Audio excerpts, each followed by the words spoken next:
ذرا سا آپ حضرات بھی آگے تشریف لے آئیں تو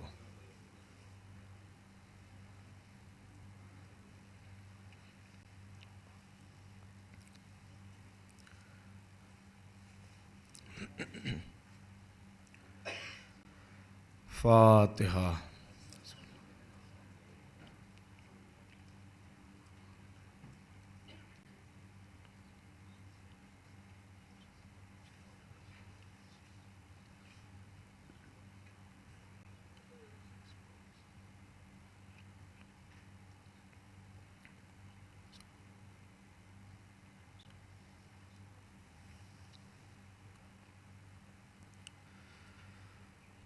اعوذ باللہ من الشیطان اللعین الرجیم، بسم اللہ الرحمن الرحیم،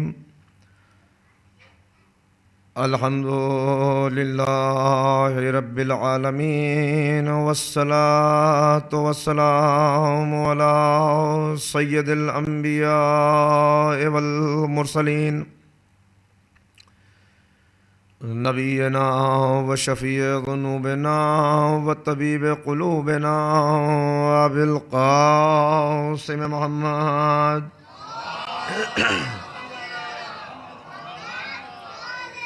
و آلہ الطیبین الطاہرین المعصومین المظلومین المنتخبین المنتجبین،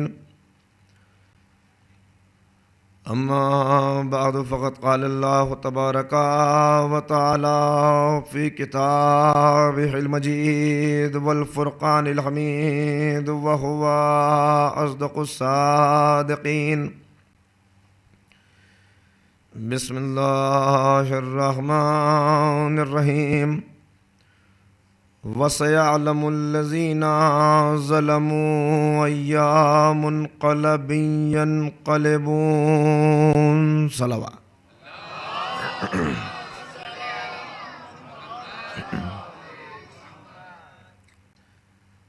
برادران ایمانی، آپ کے دیار میں حاضری کا یہ میرا پہلا موقع نہیں ہے۔ میں اس سے پہلے بھی عشرہ فاطمیہ کی مجالس میں یہاں حاضر ہو چکا ہوں، لیکن جس موضوع کے تحت فکر و بحث کا آغاز کرنا ہے وہ موضوع انتہائی حساس بھی ہے اور بہت اہم بھی ہے، اس لیے کہ جس شخصیت کے متعلق ہمیں یہاں گفتگو کرنا ہے وہ ایسے مرد مجاہد کا تذکرہ ہے کہ جس نے اپنی مردانگی کے نہ مٹنے والے نقوش تاریخ کے سینے پر چھوڑے ہیں۔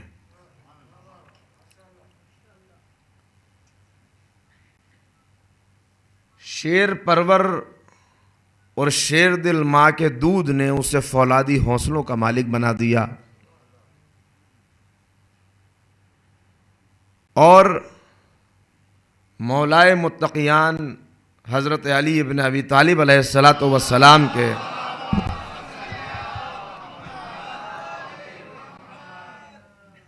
مولائے متقیان کے بہادر بیٹے حضرت محمد حنفیہ نے اسے فن سپاہگری اور قرآن و احادیث کی تعلیم سے مزین فرمایا۔ وہ ایک ایسا فرض شناس شیعہ ہے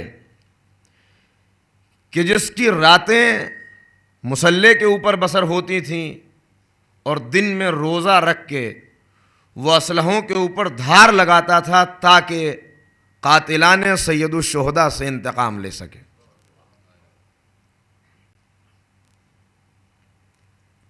اگر 10 محرم 61 ہجری کو وہ کربلا میں ہوتا تو حبیب ابن مظاہر اور مسلم ابن اوسجہ کی طرح وہ بھی جنگ کرتا ہوا خاک کربلا کو اوڑھ کے فرات کے کسی کنارے پہ سو گیا ہوتا، لیکن اس وقت وہ ابن زیاد کی قید میں تھا۔ مگر قید میں رہنے کے باوجود اس نے اپنی کلائیوں کی ہڈیوں سے لوہے کی زنجیروں کو توڑ کے یہ بتایا کہ اگر علی والے دل سے مولا علی کا نام لیں تو پھر اس کے بعد کوئی قید ان کے لیے قید نہیں رہ جاتی، اور پھر وہ مجبور نہیں ہوتے بلکہ مختار ہوتے ہیں۔ ذرا ایک صلوات مل کے بآواز بلند آپ حضرات پڑھ دیں۔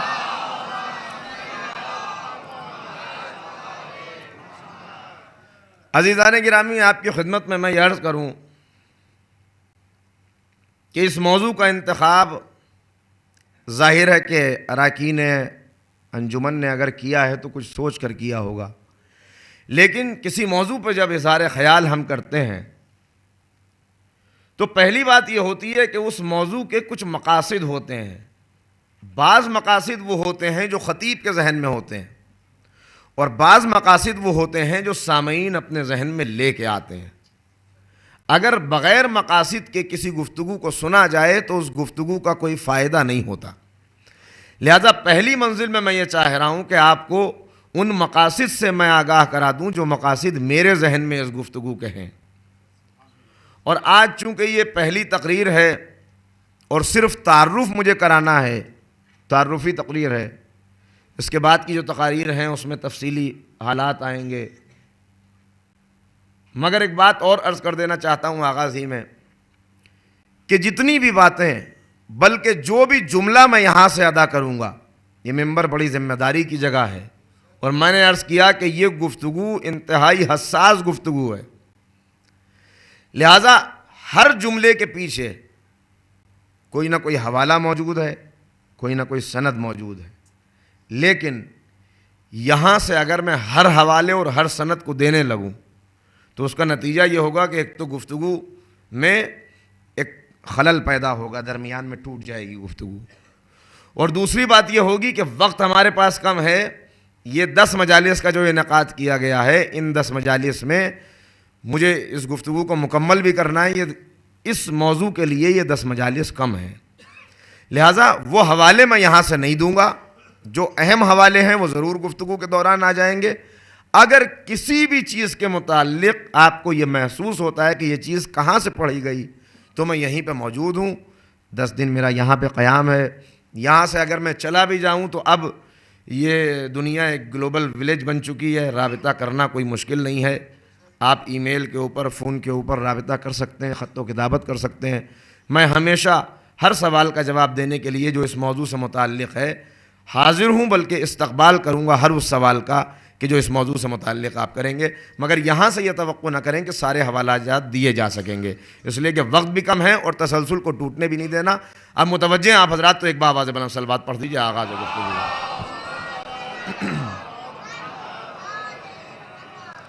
میری خواہش تو یہ تھی کہ اس گفتگو کا جب میں آغاز کروں تو یہاں مجمع پوری طرح سے اپنی نشستیں لے چکا ہو، تاکہ یہ بات جو جملہ گزر گیا وہ جملہ دوبارہ آنے والا نہیں ہے، اور آج کی مجلس کو جس نے نہیں سنا پھر اس کے لیے آئندہ کی تقاریر کو سمجھنا بڑا مشکل ہوگا، مگر بہرحال آہستہ آہستہ ہم چلتے ہیں، کچھ چیزوں کو شاید ریپیٹ بھی کرنا پڑے، انہیں کریں گے ریپیٹ آہستہ آہستہ۔ سب سے پہلے تو میں آپ کی خدمت میں یہ عرض کرنا چاہتا ہوں کہ تاریخ جو ہم تک پہنچی، تاریخ نے دنیا شیعت کے ساتھ کبھی انصاف نہیں کیا، اس لیے کہ تاریخ ہمیشہ حکومتوں کے زیر اثر لکھی گئی۔ تاریخ کے لکھنے والوں کی خواہش یہ ہوتی تھی کہ وہ حکومتوں کے منظور نظر رہیں، تاکہ حکومتیں انہیں نوازتی رہیں، انہیں اچھے عہدے، اچھے منصب دیے جاتے رہیں، اور معاشرے کے اندر ان کا ایک مقام اور مرتبہ باقی رہے۔ لہٰذا ایسے مورخین کہ جن کا مقصد تاریخ لکھنا نہیں بلکہ تاریخ کو اس انداز سے لے کے چلنا تھا کہ حکومتیں راضی ہو جائیں، ان سے آپ یہ توقع نہیں کر سکتے کہ انہوں نے حقائق کو اسی انداز میں پیش کیا ہوگا کہ جیسے حقائق تھے۔ یقیناً حقائق اس انداز میں پیش نہیں کیے گئے، جس کا نتیجہ یہ ہوا کہ آج تاریخ کی بہت سی ایسی اہم شخصیات کہ جن کا جو مقام اور رتبہ ہونا چاہیے تھا وہ مقام انہیں حاصل نہیں ہو سکا۔ مثلا جناب محمد حنفیہ جناب محمد حنفیہ کا جو مقام اور مرتبہ تھا، تاریخ نے اس مقام سے انہیں نہیں نوازا، اور آج ان کے متعلق ایک مبہم رائے ہے، ایک کنفیوژن ہے تاریخ کے اندر کہ جب امام جا رہے تھے مدینہ چھوڑ کر، تو جب بڑا بھائی جو امام وقت ہے وہ مدینہ چھوڑ کے جا رہا ہے تو جناب محمد حنفیہ ساتھ کیوں نہیں چلے گئے؟ حالانکہ بالکل واضح باتیں ہیں، لیکن جان بوجھ کر اس طرح کے اشکالات اور شبہات پیدا کیے گئے تاکہ چاہنے والوں کو ان شخصیات سے منحرف کر دیا جائے۔ اسی طرح جناب مسلم ابن عقیل کا جو مرتبہ اور مقام تھا، تاریخ نے وہ انہیں نہیں دیا۔ جناب مسلم کی والدہ ماجدہ، ان کا جو مرتبہ تھا جناب ام المومنین، جناب ام البنین سے کسی بھی طرح رتبے میں کم نہیں ہے، لیکن ان کا تذکرہ بھی تاریخ نے اس انداز میں محفوظ نہیں رکھا کہ جیسے ہونا چاہیے تھا۔ جناب زید شہید، جن کا بڑا مرتبہ تاریخ کے اندر ہے، ان کے متعلق بھی آج بہت سے اپنے افراد یہ سوچنے پہ مجبور ہوئے کہ زید نے جو خروج کیا وہ خروج صحیح تھا یا غلط تھا۔ جناب یحییٰ ابن زید، بہت سے ایسے نام ہیں، میں ظاہر ہے کہ انہیں اس وقت گنانا نہیں چاہتا، مگر عرض کرنے کا مقصد یہ ہے کہ تاریخ نے ہمیشہ حکومتوں کے زیر اثر کارنامے انجام دیے، جس کا نتیجہ یہ ہوا کہ وہ شخصیات کے جو بڑی اہمیت کی حامل تھیں انہیں ان کا رتبہ اور مقام نہ مل سکا۔ بالکل یہی تاریخ نے جناب مختار ابن ابو عبیدہ ثقفی کے ساتھ کیا۔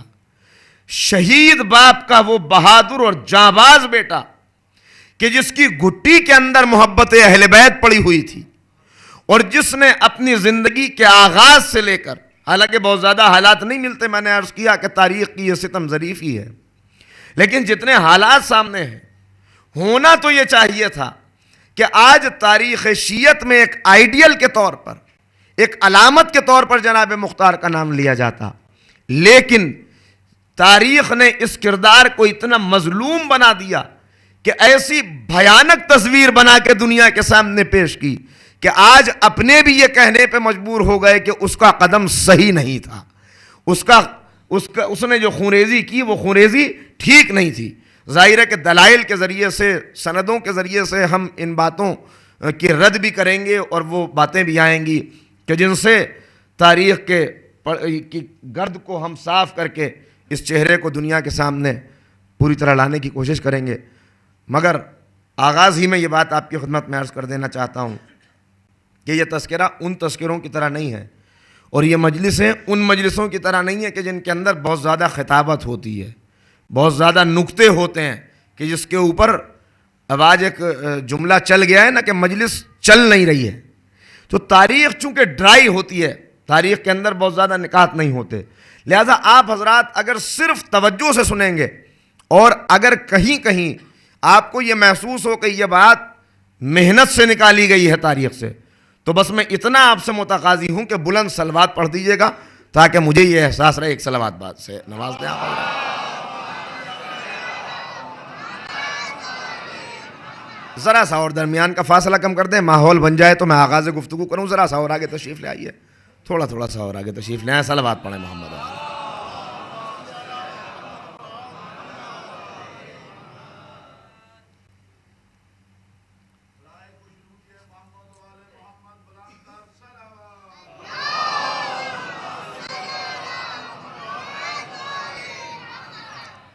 عزیزان گرامی، پہلا مقصد اس گفتگو کا یہ ہے کہ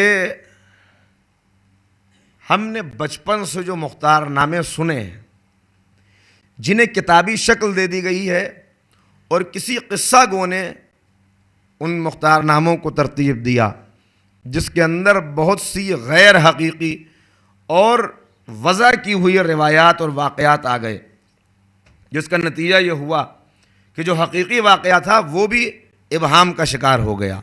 سب سے پہلی کوشش اور سب سے پہلا مقصد یہ ہے کہ ان غلط واقعات سے نکل کے جو ایک روایتی انداز ہے مختار نامے کا، اس روایتی انداز سے ہٹ کے ایک تحقیقی نظر سے ایک اسکالر کی طرح ہم تاریخ میں تلاش کریں کہ حقیقی واقعات کیا ہیں۔ دوسرا مقصد یہ ہے کہ اگرچہ یہ انقلابی تحریک انتقام خون شہداء کی تحریک ہے اور انتقام خون شہداء لیا بھی گیا، لیکن کیا واقعاً شہداء کربلا کا انتقام پورا ہو گیا؟ نہیں، یقیناً نہیں۔ یہ شہداء کا انتقام اس وقت پورا ہوگا جب حقیقی منتقم خون حسین پردہ غیب سے ظہور کرے گا۔ صلوات بآواز بلند پڑھیں آپ حضرات۔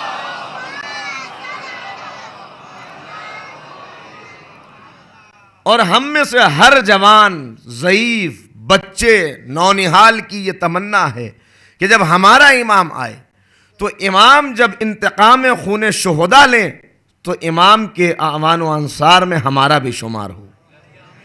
لہٰذا اس گفتگو کا ایک مقصد یہ بھی ہے کہ ہم ان حالات کو دیکھ کر اپنے کردار پر نظر کریں اور اپنے آپ کو اس انقلاب کے لیے آمادہ کریں جو انقلاب ابھی آنے والا ہے۔ لہٰذا یہ گفتگو کسی بھی طرح سے بے مقصد گفتگو نہیں ہے۔ یہ ان عام مجالس اور تقاریر کی طرح کی بات نہیں ہے کہ جہاں آپ آتے ہیں، مجلس کے اندر بیٹھتے ہیں اور یہ کہتے ہوئے جاتے ہیں کہ آج کی تقریر بڑی بہترین ہوئی، طبیعت وجد میں آ گئی، ایمان تازہ ہو گیا۔ میری گزارش یہ ہے کہ طبیعت یہاں وجد میں آئے یا نہ آئے، یہاں یہ محسوس ہو کہ ایمان تازہ ہوا یا نہ محسوس ہو، لیکن جب آپ یہاں سے اٹھیں تو اپنے ساتھ کچھ لے کے جائیں، ایسا کچھ لے کے جائیں کہ جو اس انقلاب کے لیے ہماری کردار سازی میں معاونت کرے کہ جو کردار امام زمانہ کے انصار و ایمان کا کردار ہے۔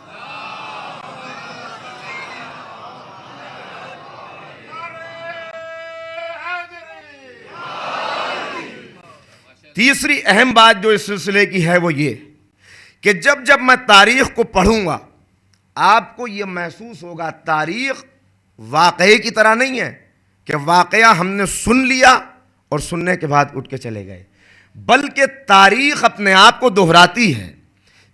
جب آپ کوئی واقعہ سنیں گے تاریخ میں کچھ موڑ ایسے آئیں گے، میں صرف اشارہ کر کے آگے بڑھوں گا کہ آپ کو یہ محسوس ہوگا کہ یہ اس دور کی تاریخ نہیں ہے، یہ تو آج کا واقعہ ہے، یہ اس وقت کے حالات نہیں ہیں، ایسا تو آج بھی ہو رہا ہے، دنیا میں آج بھی یہی ساری باتیں ہو رہی ہیں۔ لہٰذا ایک مقصد یہ ہے کہ ہم اپنے ماضی سے، جو ماضی نے ہمیں سبق دیا ہے، اس سبق کو دہرا کر اپنے آنے والے مستقبل کی تعمیر کر سکیں۔ ان مقاصد کو آپ بھی ذہن میں رکھیں اور میرے ذہن نشین بھی ہیں۔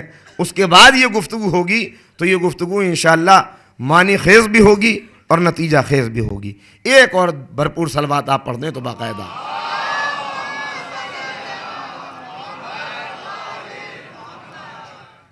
صرف 2 جملے اور عرض کرنا چاہتا ہوں۔ یہ گفتگو دیار غیر میں ہو رہی ہے، یہ نہ آپ کا وطن ہے نہ میرا وطن ہے، نہ دیار غیر کے اندر وہ آزادی فکر ہوتی ہے کہ انسان اپنی بات کو پوری طرح سے کھل کے کہہ سکے، لیکن یہ موضوع متقاضی ہے اس بات کا کہ تاریخی حقائق کو سامنے لایا جائے۔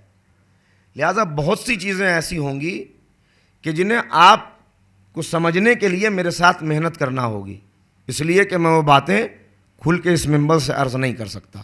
لہٰذا وہاں پہ آپ خود توجہ فرمائیں گے، صرف اشارہ کر کے میں آگے بڑھ جاؤں گا، اس کا بھی آپ خیال رکھیں۔ اب آغاز گفتگو۔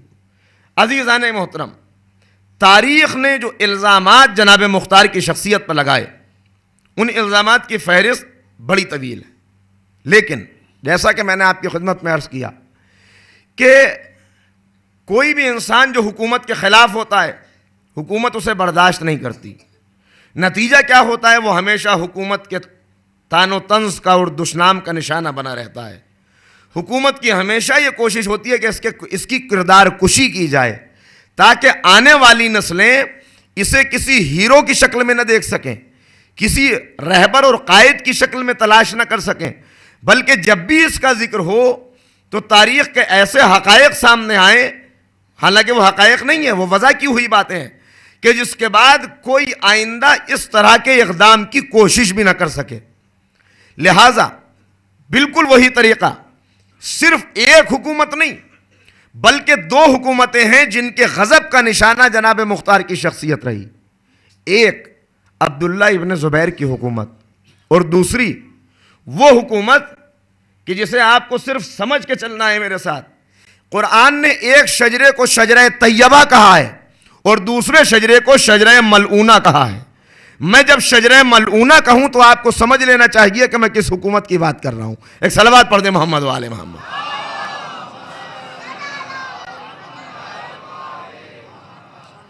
پہلا الزام جناب مختار کی شخصیت پر یہ ہے کہ مختار خلیفہ ثانی کے طرفدار اور عقیدت مند تھے.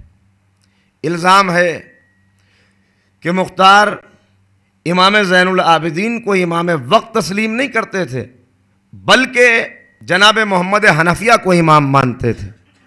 الزام ہے کہ مختار خونریزی کے دل دادا تھے اور انہوں نے بہت زیادہ خونریزی کی، بہت زیادہ اسراف کیا، بہت تاریخ میں خون بہایا. الزام ہے کہ مختار نے جو تحفے امام زین العابدین کی خدمت میں بھیجے ان تحفوں کو امام نے یہ کہہ کے واپس کر دیا کہ مختار کذاب ہے، دروغ گو ہے اور اس نے کوئی ایسا اقدام نہیں کیا کہ جس سے ہمیں خوشی حاصل ہوئی ہو. الزام ہے کہ جناب مختار کو ان کے عمل کی وجہ سے دوزخ میں داخل کیا جائے گا. یہ روایات ہیں جن کا میں اشارہ کر کے آگے بڑھ رہا ہوں. اور جب دوزخ کے وسط سے وہ آواز دیں گے پیغمبر کو، وہ کہیں گے کہ اللہ کے رسول میں نے آپ کے نواسے کے خون کا انتقام لیا ہے، تو پیغمبر امام حسین سے کہیں گے کہ دیکھو یہ تم سے کچھ کہہ رہا ہے. تو امام حسین فرمائیں گے کہ واقعاً اس نے میرے قاتلوں کو قتل کیا ہے، لہٰذا اسے اس دوزخ سے نجات دے دی جائے، اور اس وقت جناب مختار کو دوزخ سے نجات ملے گی. یہ سارے الزامات ہیں جن کی فہرست میں آپ کو آج بتا دینا چاہتا ہوں. آئندہ آنے والی تقاریر میں ایک ایک الزام کے اوپر خود گفتگو ہو جائے گی. ہم صرف واقعات بیان کریں گے، باقی باتیں خود سامنے آ جائیں گی. الزام ہے کہ جناب مختار نے اپنے چچا سعد ابن مسعود کو یہ مشورہ دیا تھا کہ امام حسن کو حاکم شام کے ساتھ دے کر کچھ رقم وصول کر لی جائے اور کچھ جاگیر اپنے نام لکھوا لی جائے. الزام ہے کہ جناب مختار سے آل رسول خوش نہیں تھی. ایک طویل فہرست ہے الزامات کی جن کے جوابات خود بخود آتے چلے جائیں گے. لیکن آئیے سب سے پہلے اگر آپ آمادہ ہو گئے اب اس گفتگو کے لیے تو ہم یہ تلاش کریں کہ ائمہ طاہرین نے مختار کے متعلق کیا فرمایا ہے، تاکہ سند یہ ہو جائے کہ ہم جو گفتگو کرتے ہیں ہمارے پاس جتنی تاریخ ہے ہر وہ روایت کہ جو امام کے قول سے ٹکراتی ہوئی نظر آئے وہ دیوار پہ مار دینے کے لائق ہے، اور ہر وہ روایت جو امام کی لفظوں سے میل کھا جائے وہ اپنا لیے جانے کے لائق ہے. لہذا سب سے پہلے ہم معصومین کے حوالے سے دیکھیں گے کہ معصومین نے مختار کے متعلق کیا ارشاد فرمایا. ایک صلوات سے آپ سہارا دیں تو وقت ہوا.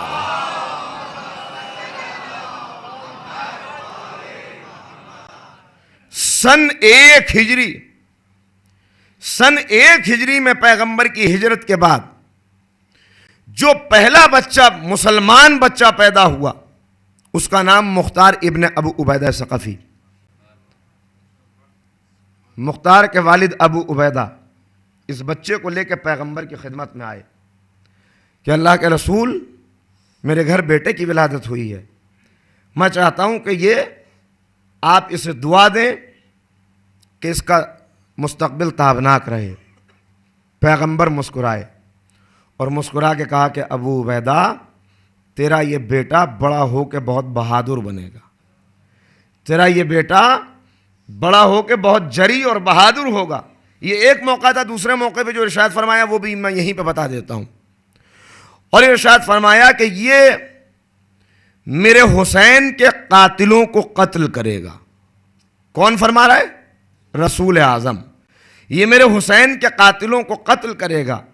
اور کیسے قتل کرے گا؟ کہ ان کی سانسوں کو گنتی کا کر کے چھوڑے گا. توجہ فرمائیں، ان کی سانسوں کو گنتی کا کر کے چھوڑے گا. وہ موت کی تمنا کریں گے اور انہیں موت نہیں آئے گی. یہ پیغمبر اکرم نے فرمایا. اور ذرا سا آگے بڑھ جائیے. 5 یا 6 ہجری کا واقعہ. مدینے کے اندر مولا کائنات اپنے اصحاب جناب حذیفہ یمانی، جناب سلمان فارسی اور جناب ابوذر غفاری کے ساتھ گزر رہے ہیں کہ ایک گلی کے اندر چند بچوں کو کھیلتے ہوئے دیکھا۔ اچانک مولا کائنات کے قدم ان بچوں کی طرف بڑھنے لگے۔ آپ نے ان بچوں میں سے ایک بچے کو کہ جس کے سنہری بال ہوا میں اڑ رہے تھے اٹھا کے اپنی آغوش میں بٹھایا، اس کی پیشانی کا بوسہ دیا، رخساروں کا بوسہ لیا، بازوؤں کا بوسہ لیا، سینے کا بوسہ لیا، اور اس کے بعد اس کے سر پہ ہاتھ پھیر کے کہا یا کیسان، یا کیسان، یا کیسان۔ کیسان کا مطلب اے ہوش مند، اے عقل مند، اے دانشور۔ اور اس کے بعد بچہ چلا گیا، مولا اپنے راستے آگے بڑھنے لگے۔ اصحاب پریشان ہو گئے کہ اس بچے کے اندر ایسی کیا خصوصیت ہے۔ ایک مرتبہ آگے بڑھے اور کہا کہ اے مولا، یہاں پہ بہت سے بچے ہیں جو کھیل رہے ہیں، لیکن آپ کسی اور بچے کی طرف متوجہ نہیں ہوئے۔ اس بچے کے اندر ایسی کیا خصوصیت ہے کہ آپ نے اسے آغوش میں بٹھایا، اس کے پیشانی کا بوسہ لیا، رخساروں کو چوما، بازوؤں کا بوسہ لیا، سینے کو چوما، اور پھر سر کے اوپر ہاتھ پھیر کے کچھ سرگوشی کی، کچھ بیان فرمایا۔ تو ایک مرتبہ آنکھوں میں آنسو بھر کے علی نے کہا کہ اے میرے اصحاب سنو، یہ بچہ وہ ہے کہ جو آنے والے وقت میں میرے حسین کے قاتلوں کو قتل کرے گا، اور ایسا قتل کرے گا، خدا کی قسم کیا جملہ ہے میرے مولا کا، اسے آپ ذہن میں رکھیں، ایسا قتل کرے گا کہ اس کی تلوار کی تلخی ان کی نسلوں تک باقی رہے گی۔ نہیں غور فرما رہے ہیں؟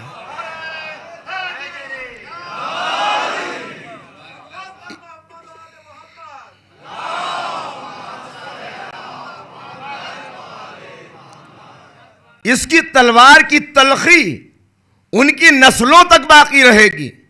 بھائی خدا کی قسم یہ بات شاید اس دور میں سمجھ میں نہ آتی، لیکن آج کسی باطل پرست کے سامنے جب آپ مختار کا نام لیتے ہیں تو وہ انگاروں کے اوپر لوٹنے لگتا ہے، تب پتہ چلتا ہے یہ وہی نسلوں کی تلخی ہے جو آج تک باقی ہے۔ صلوات پڑھ دیں محمد و آل محمد۔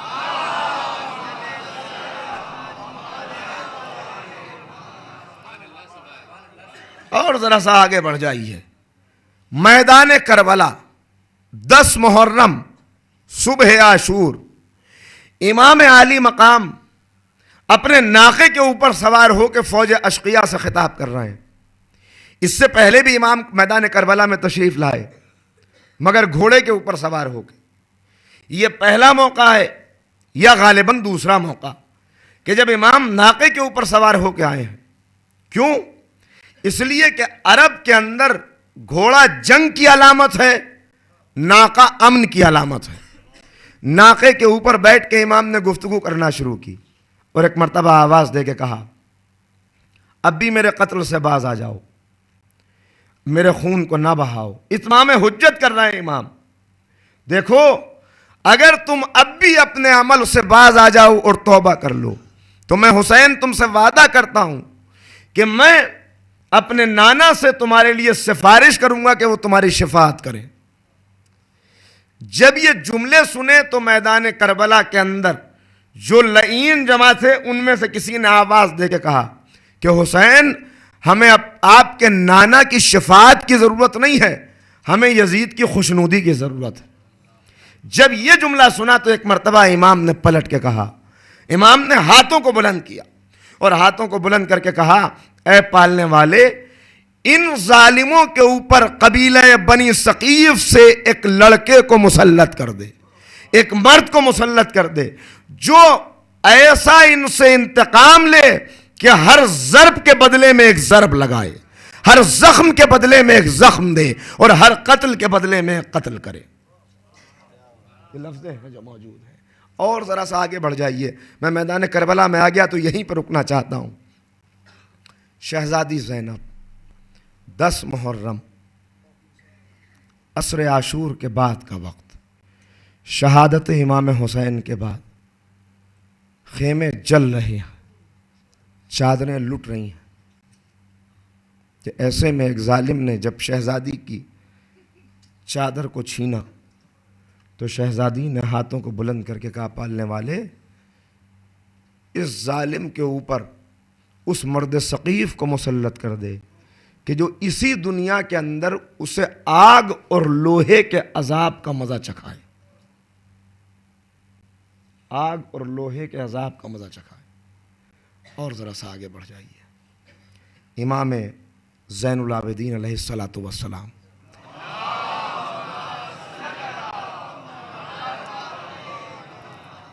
دیکھیے، آپ کی خدمت میں یہ بھی عرض کر دوں کہ آج کی اور کل کی گفتگو، یہ گفتگو بالکل سیدھی اور سادی گفتگو ہے، اس کے اندر بہت زیادہ فضائل کے گوشے نہیں ہیں، بہت زیادہ چیزیں نہیں ہیں، صرف ہسٹری ہے جو آج اور کل کی تقریر میں مجھے عرض کرنا ہے۔ لیکن باقی کی 8 تقاریر وہ پوری طرح سے ڈیپینڈ ہیں ان تقاریر کے اوپر، لہذا آپ سے بس یہی میری درخواست ہے کہ اگر اس پورے سلسلے کو آپ کو سننا ہے تو آج اور کل کی تقریر کو بالکل مس نہ کریں، اس لیے کہ جو بات گزر گئی آنے والی واقعہ اس وقت تک سمجھ میں نہیں آئے گا جب تک یہ دونوں تقریریں آپ کے ذہن میں نہ ہوں گی۔ امام جن کے متعلق یہ کہا گیا کہ امام راضی نہیں تھے، یہ واقعہ میں آگے چل کے تفصیل سے عرض کروں گا آپ کی خدمت میں، لیکن صرف 2 جملے امام کے سنا دینا چاہتا ہوں جو امام نے ارشاد فرمائے۔ جس وقت 9 ربیع الاول کی تاریخ آئی جو ابھی آنے والی ہے، اور اس میں ہم تفصیل سے اس واقعے کو عرض کریں گے، اور کٹے ہوئے سر ظالموں کے امام کی خدمت میں بھیجے گئے، تو امام نے ہاتھوں کو بلند کیا اور کہا پالنے والے مختار کے درجات کو بلند کر، اسے جزائے خیر دے، اس لیے کہ اس نے ہمارے دلوں کو ٹھنڈا کیا ہے۔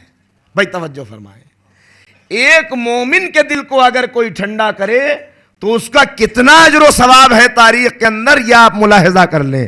اب جس نے امام کے دل کو ٹھنڈک پہنچائی ہو اس کا کیا مرتبہ اور مقام ہوگا، یہ اندازہ آسانی سے لگایا جا سکتا ہے۔ 5ویں امام، امام محمد باقر علیہ الصلوۃ والسلام،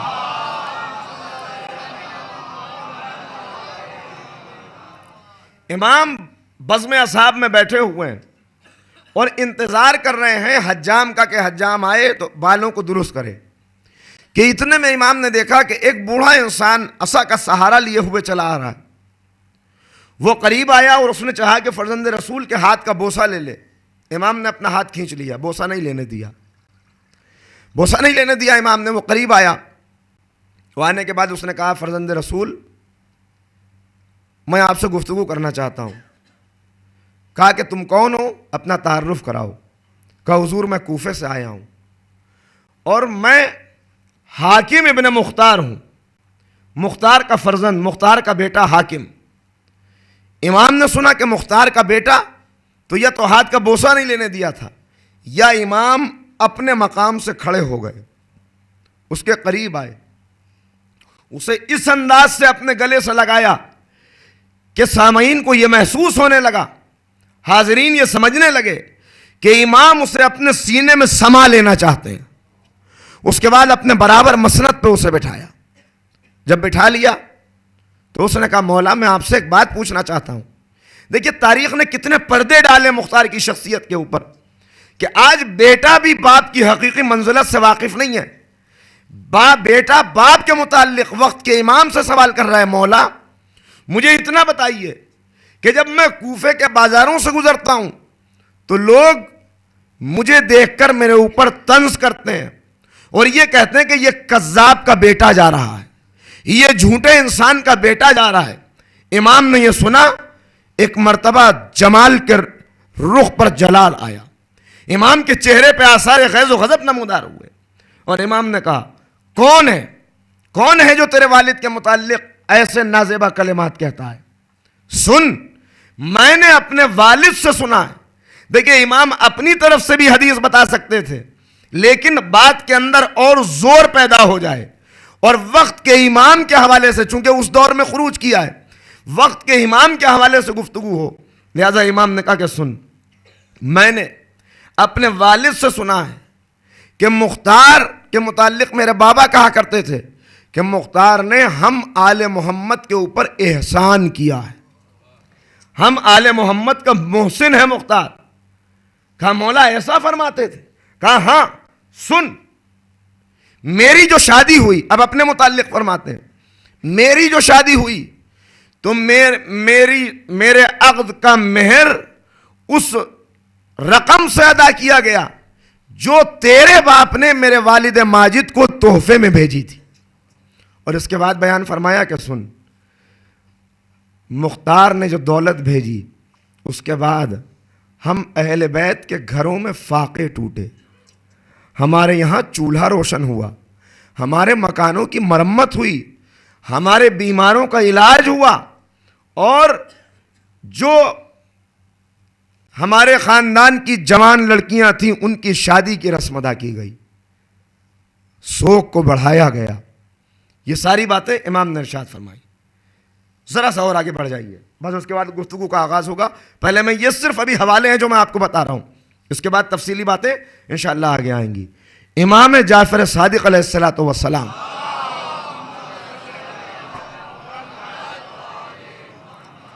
دیکھیے میرے پاس کوئی پیمانہ نہیں کہ میں یہ سمجھ سکوں کہ مجلس کس انداز کی ہو رہی ہے اور آپ حضرات کس انداز سے سن رہے ہیں. صرف درود ایسی ہے کہ جسے آپ اگر بلند پڑھیں گے تو مجھے یہ اندازہ ہو جائے گا کہ مجھے کتنی دیر اور گفتگو کرنا ہے، لہذا بلند آواز سے صلوات.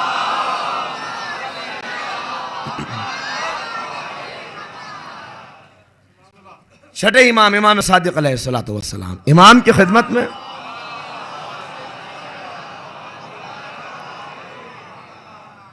خدمت میں آنے والا آیا اور کہا مولا میں آپ سے مختار کے متعلق پوچھنا چاہتا ہوں، اس لیے کہ لوگ یہ کہتے ہیں کہ مختار نے بہت خونریزی کی، بڑا خون بہایا اور اس نے اسراف کیا. تو ایک مرتبہ وہی کیفیت جو امام باقر کی تھی، چہرے کے اوپر غیظ کے آثار آئے اور امام نے کہا کہ سن، اگر میرے جد کے انتقام میں مختار ظالموں کو مشرق سے لے کے مغرب تک قتل کرتا تب بھی اسراف نہ ہوتا. اس کے بعد کہا تو مختار کا مرتبہ جانتا ہے، وہ جنت میں ہم اہل بیت کے ساتھ ہوگا، جنت میں ہم اہل بیت کے ساتھ ہوگا. اسی طرح کی اور بہت سے واقعات ہیں، جناب محمد حنفیہ، جناب عبداللہ ابن عباس، وہ ساری باتوں کو میں اس وقت چھوڑ رہا ہوں، آنے والی تقاریر میں وہ آ جائیں گی. اور علماء کے اندر صرف آج چونکہ انٹروڈکشن ہے لہذا یہ باتیں بھی آپ کو بتا دوں، سارے حوالے میرے پاس موجود ہیں. آیت اللہ خوئی نے کیا بیان فرمایا، علامہ امینی نے کیا بیان فرمایا، قاضی نور اللہ شوستری نے کیا باتیں بتائیں، ان سب کے مستند حوالے ہیں کہ جن حوالوں نے شخصیت مختار پہ پڑے ہوئے سارے پردوں کو چاک کر دیا ہے. اور اس کے اندر کوئی اشکال، ظاہر ہے کہ بہت سی باتیں چونکہ آپ نے سنی ہیں اور ہمارے علماء بھی، یہ غلط نہیں ہے، ہمارے علماء نے بھی بعض مقامات پر اس معاملے میں ٹھوکر کھائی اور انہوں نے بھی وہ جو روایات چلی آ رہی تھیں ان کو صحیح مان کر فیصلہ کر دیا. لیکن احسان ہے بعد والے علماء کا جن کا میں نے نام لیا، اور 2-3 نام صرف میں نے لیے ورنہ بہت سے نام ہیں، کہ جنہوں نے تحقیق کر کے ان حقائق کو نکالا اور وہ صحیح روایات سامنے آئیں کہ جس سے بالکل صحیح تصویر جناب مختار کی سامنے آ گئی. اور اب اس کے اندر کوئی اشکال اور کسی طرح کے شک اور شبے کی گنجائش نہیں ہے کہ مختار عقیدت مند تھا. اس کی آواز کے اندر وہ گھن گرج تھی کہ جس نے سوئے ہوئے ضمیروں کو بیدار کر کے ان کے اندر روح انقلاب پھونک دی. اور جب وہ باطل پرستوں کے قصر کے اندر اور درباروں کے اندر اپنی آواز کی گرج پیدا کرتا تھا، یہ واقعات آئیں گے اور آپ دیکھیں گے، تو قصر باطل کی بنیادوں میں زلزلے پڑ جاتے تھے. یہی سبب ہے کہ آج ساری تاریخوں نے یہ کوشش کی کہ اس شخصیت کو مجروح کر دیا جائے تاکہ آنے والے وقت میں کوئی اسے آئیڈیل کے طور پہ نہ دیکھ سکے. عزیزان گرامی، اب میں آپ کی خدمت میں یہ عرض کروں کہ آج اس پوری انقلابی تحریک کو اگر آپ دیکھیں تو اس انقلابی تحریک کا مرکز ہے کوفہ، شہر کوفہ. اگر کوفہ سمجھ میں آ گیا تو یہ پوری تحریک سمجھ میں آئے گی، اور اگر کوفے کے حالات سے ہم واقف نہ ہوئے تو پھر پتہ نہیں چل سکے گا کہ اس تحریک کا آغاز کہاں سے ہے، یہ بیچ میں آنے والی تحریکیں ناکام کیوں ہو گئی، اس تحریک کو کامیابی کیوں مل پائی۔ کوفہ کیا ہے؟ کوفہ جو آج اتنا مشہور ہے کہ جتنا مشہور ابلیس کا انکار ہے۔ کیوں اتنا مشہور ہوا کوفہ؟ آج عام حالات میں اور عام طور پہ آپ یہ دیکھتے ہیں کہ جہاں بات آئی کوفی تو بس کوفیوں کا نام آتے ہی ذہن میں ایک تصور آتا ہے، کوفی لا یوفی، کوفی بے اعتبار، کوفی غدار، کوفی عہد شکنی کرنے والے، کوفی وعدہ کر کے وعدے کو توڑنے والے۔ کیا واقعاً ایسا ہی ہے؟ کیا تاریخ واقعی ایسی ہے؟ کیا کوفی واقعاً ایسے تھے؟ نہیں، حقیقت یہ نہیں ہے، بلکہ بعض لوگوں کی وجہ سے۔ آپ نے ایک کہاوت سنی ہوگی، ایک مثل مشہور ہے کہ ایک مچھلی پورے تالاب کو گندا کر دیتی ہے، بس بالکل یہی معاملہ ہے۔ ورنہ کوفے نے اہل بیت کے ساتھ جتنی وفاداریاں کی ہیں، بعد کی منزلوں میں حالات بدل گئے، وہ کیا حالات تھے وہ بھی سامنے آئیں گے، لیکن جتنی وفاداریاں کوفیوں نے کی ہیں کسی اور شہر نے اہل بیت کے ساتھ اتنی وفاداری نہیں کی۔ آپ دیکھیں میدان کربلا کے اندر شہید ہونے والے کتنے کوفے کے افراد تھے، اگر آپ انہیں تلاش کریں تب آپ کو اندازہ ہوگا کہ کوفے نے کتنی وفاداری کی۔ جنگ صفین کے اندر صف اول میں شہید ہونے والے سب کوفی، جنگ جمل کے اندر مولا کے ہم رکاب ہو کے لڑنے والے سب کوفی کہ جن کے لیے آج یہ مشہور ہو گیا تاریخ میں کہ جس کو ہم نے دیکھا کہ یہ وعدہ خلافی کرتا ہے اس کو ہم نے کہہ دیا کہ کہیں کوفی تو نہیں ہو تم، کوفے کے رہنے والے تو نہیں ہو۔ جس شہر کو دیکھا کہ یہ شہر وفاداری نہیں کرتا ہم نے کہہ دیا کہ یہ شہر ضرور شہر کوفہ سے ملتا ہے، ورنہ حقیقت کیا ہے؟ ذرا سا بس اس کا جائزہ آج کی مجلس میں ہمیں لینا ہے کہ کوفہ کیا ہے۔ مل کے آپ ایک صلوات پڑھیں تو میں آغاز کرتا ہوں۔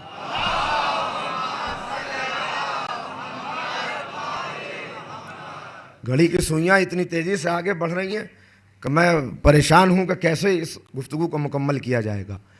کوفہ عزیزان گرامی، اگر سن 17 ہجری سے پہلے عرب کے نقشے پہ آپ تلاش کریں گے تو آپ کو کوفے نام کا کوئی شہر نہیں ملے گا۔ سن 17 ہجری رسول کے وصال کے 6 سال کے بعد کوفہ وجود میں آیا۔ کیا تھا کوفہ؟ کیسے کوفہ آباد ہوا؟ کون لوگ تھے جو کوفے میں رہتے تھے؟ ان کا مزاج کیا تھا؟ کوفے کے حالات کیا تھے؟ ان سب سے واقفیت اس ذکر کو سمجھنے کے لیے بڑی ضروری۔ کوفہ سن 17 ہجری میں کیوں کوفے کا قیام ہوا؟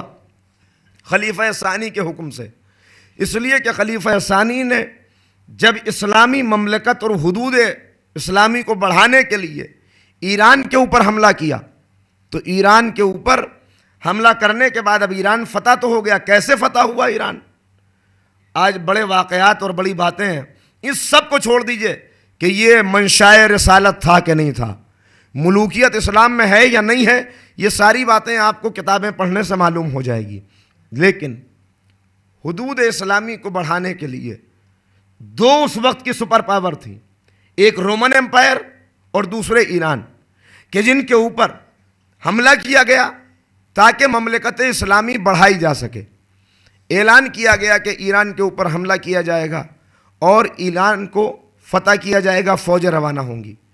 مدینے کے اندر یہ اعلان ہوا، لیکن کوئی بھی انسان اپنا نام لکھانے کے لیے تیار نہیں تھا جس کی قیادت میں لشکر روانہ کیا جا سکے۔ کیوں؟ اس لیے کہ ایران کے اندر ایک بہت مانا ہوا سورما تھا، ایک مانا ہوا پہلوان جس کا نام ہے رستم۔ تاریخ میں آپ نے اس کا نام دیکھا ہے، لیکن رستم بس مثال بن کے رہ گیا۔ بہادری کا نام آیا جہاں پہ کہا رستم جیسا بہادر۔ رستم رہتا کہاں تھا؟ ایران کے اندر، اور ایران کے میں جب تک رستم موجود تھا کسی کی اتنی طاقت نہیں تھی کہ وہ ایران کے اوپر حملہ کر سکے۔ اب اعلان پر اعلان ہو رہا ہے کہ فوجیں روانہ کی جائیں گی، قیادت کے لیے کون آگے آتا ہے؟ کسی نے نام نہیں لکھایا، لیکن ایسے میں ایک مرد، وہ مرد مجاہد آگے بڑھا اور اس نے کہا فتح ایران کے لیے میں فوجوں کو لے کے جاؤں گا۔ تاریخ نے اس کا نام لکھا ابو عبیدہ ثقفی، مختار کے والد۔ انہوں نے آگے آ کے کہا کہ میرا نام لکھیے، میری قیادت میں یہ فوجیں جائیں گی۔ ان کی قیادت میں یہ فوجیں ایران روانہ ہوئی، اور ایران میں بہترین شجاع رئیس اپنے وقت کا، بہادر، اہل بیت کا عاشق، یہ جس وقت آئے وہ انہوں نے آ کے حملہ کیا، تو اب جتنے بہادری کے قصے لوگوں کے مشہور تھے ان سب کے قدم اکھڑنے لگے۔ لیکن اسلام کی فوجوں نے اس سے پہلے ہاتھیوں کو جنگ میں نہیں دیکھا تھا۔ جب جنگ میں ہاتھی آنے لگے تو اب اسلامی فوجوں کے قدم اکھڑنے لگے۔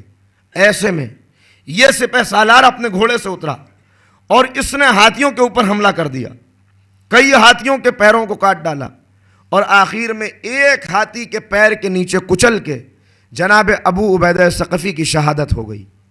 یہ وہ بہادر تھا کہ جس کی شہادت کا منظر مختار کی ماں نے اپنی آنکھوں سے دیکھا، اس لیے کہ یہ بھی میدان جنگ میں موجود تھی زخمیوں کی مرہم پٹی کرنے کے لیے، اور جب اپنے شوہر کو شہید ہوتے ہوئے دیکھا تو یہ خاتون اپنے گھر آئی، آ کے سجدے میں سر رکھا، وہ کہا پالنے والے تیرا شکر ہے کہ میرا شوہر جب شہید ہوا تو اس کے سینے کے اوپر تو زخم تھے مگر پشت کے اوپر کوئی زخم نہیں تھا۔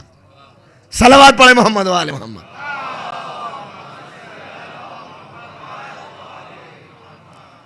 ایران فتح ہو گیا، رومن ایمپائر فتح ہو گئی، مگر اب اس کے بعد مسئلہ یہ تھا کہ یہاں پر ابھی بھی بہت سے ایسے افراد تھے کہ جو رہ کے شورشیں برپا کرتے تھے، بغاوت برپا کرتے تھے۔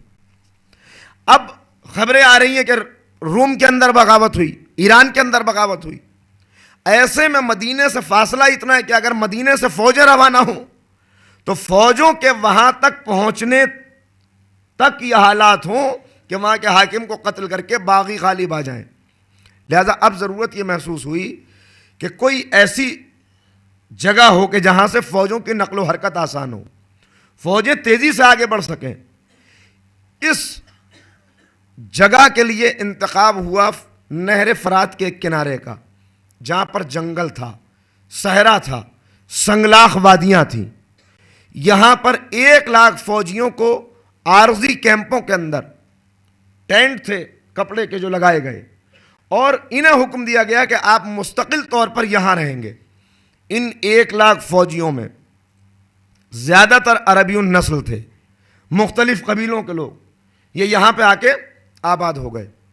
جب یہ یہاں پہ آ کے آباد ہوئے تو ان کا طریقہ یہ تھا، بہت بہادر، بہت لڑنے والے، یہ اس صحرا میں آ کے آباد ہوئے اور اس کا نام پڑ گیا کوفہ۔ کوفہ ان کا طریقہ یہ تھا کہ اگر کبھی بھی انہیں حکم دیا جاتا تھا فلاں مقام کے اوپر جا کے تمہیں بغاوت کو روکنا ہے، تو یہ اپنے سارے کپڑے کے ٹینٹ اپنے ساتھ لے لیتے تھے، اونٹوں کے اوپر لاد دیتے تھے، اور اپنے بیوی بچوں سمیت میدان جنگ میں پہنچ جاتے تھے، وہاں جنگ کرتے تھے۔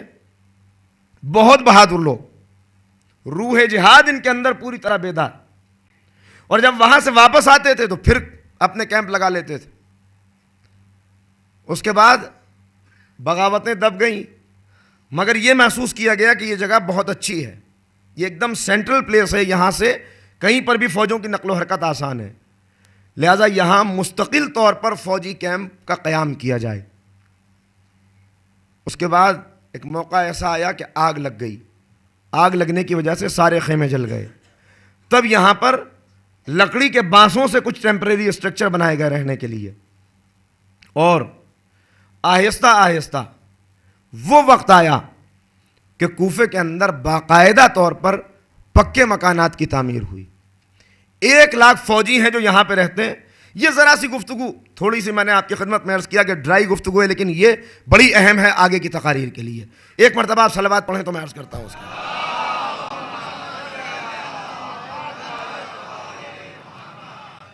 یہ 1,00,000 فوجی ہیں جو یہاں پہ آباد ہیں۔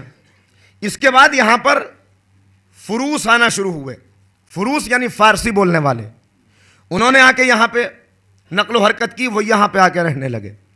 پھر دوسرے قبیلوں کے لوگ 4,000 کی تعداد میں، 3,000 کی تعداد میں کوفے کے اندر آئے۔ جب باقاعدہ طور پر اتنے قبیلے آ گئے تو اب یہاں پکے مکانات کی تعمیر ہوئی، اور جب پکے مکانات کی تعمیر ہوئی تو یہ پہلا اسلامی شہر تھا کہ جس سے باقاعدہ آرکیٹیکٹ جس کے لیے بلایا گیا اس نے نقشہ بنایا، کہاں پر مسجد ہوگی، کہاں پہ اسلحہ خانہ ہوگا، گلیاں کیسی ہوں گی، شاہراہیں کیسی ہوں گی، دروازے کہاں کہاں پر ہوں گے. محفوظ مقام، جو سب سے محفوظ مقام تھا اسے اسلحہ خانہ بنایا گیا تاکہ کوئی حملہ کرے اگر تو سیدھا اسلحہ خانے کے اوپر نہ پہنچ سکے. پوری طرح سے شہر آباد ہو گیا. اب جب اتنا شہر آباد ہوا، مسجد بنائی گئی. مسجد کے اندر 60,000 لوگوں کے ایک ساتھ نماز پڑھنے کی گنجائش تھی. بسایا کس نے یہ شہر؟ خلیفہ ثانی نے. نقشہ اور باقی چیزیں کس نے دیکھی؟ سعد ابن ابی وقاص نے. سعد ابن ابی وقاص کون؟ عمر سعد کا باپ. اس نے اس پورے نقشے کے ساتھ میں اس شہر کو بسایا. شہر بس گیا. تو اب جب کوئی نئی آبادی اور نئی بستی بستی ہے تو سب سے پہلے اس کی نگاہ پڑتی ہے اس کے اوپر بزنس مین کی کہ یہ نئی ایک آبادی ہے، یہاں میرا بزنس اچھا چلے گا. لہذا اب جب بستی بس گئی تو یہاں پر بزنس مین کی نگاہ پڑی. اور وہ کون تھے؟ وہ تھے شہر نجران کے رہنے والے نصرانی اور یہودی. نصرانیوں اور یہودیوں نے دیکھا کہ یہ 1 لاکھ سے زیادہ کی آبادی ہے اور یہاں پر اگر ہم چلے جائیں تو بزنس بہت اچھا چلے گا. انہوں نے آہستہ آہستہ یہاں پہ آنا شروع کیا. اچھا، ہونا کیا چاہیے تھا کہ یہ لوگ بعد میں آئے تھے تو انہیں شہر کے کناروں اور حاشیوں کے اوپر ہونا چاہیے تھا، لیکن یہ بڑی چالاک قوم ہے. شروع سے انہوں نے یہ دیکھا کہ اگر ہم شہر کے کنارے کے اوپر رہیں گے تو شہر کا کنٹرول ہمارے ہاتھ میں نہیں رہ سکے گا. لہذا انہوں نے شہر کے بالکل قلب میں، بالکل بیچ میں مکانات لینے شروع کیے. زیادہ دولت دی، زیادہ قیمت ادا کی اور شہر کے بالکل بیچ کا مقام محلہ نجران کہلانے لگا. یہاں پر عیسائی اور یہودی آ کے آباد ہو گئے. ان کا کاروبار کیا تھا؟ اسٹاک ایکسچینج، منی ایکسچینج. لہذا پورے شہر کی اقتصادیات کے اوپر ان کا قبضہ ہو گیا. یہ کل بھی بڑے نفع کا سودا تھا اور آج بھی آپ دیکھتے ہیں کہ منی ایکسچینج بہت پروفٹ کا سودا ہے آج بھی. لہذا ان لوگوں کا قبضہ ہو گیا. اب 1 لاکھ، بس مجھے اتنا پس منظر بتانا تھا، میں نے آپ کو بتا دیا. اب بہت تیزی سے مجھے آگے بڑھنا، ذرا ایک مرتبہ آواز بلند صلوات آپ حضرات.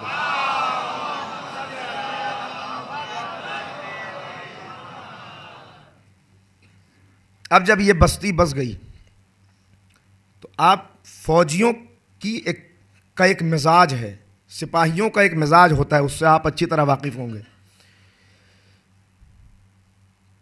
تلوار چلانے میں تو وہ آگے رہتا ہے، مار کاٹ کی بات ہو تو وہ ہمیشہ آگے ملے گا، لیکن اس کے مزاج کے اندر ایک اکھڑ پن، ایک سختی، ایک سرکشی، یہ ان کوفیوں کے مزاج کے اندر بہت زیادہ تھی.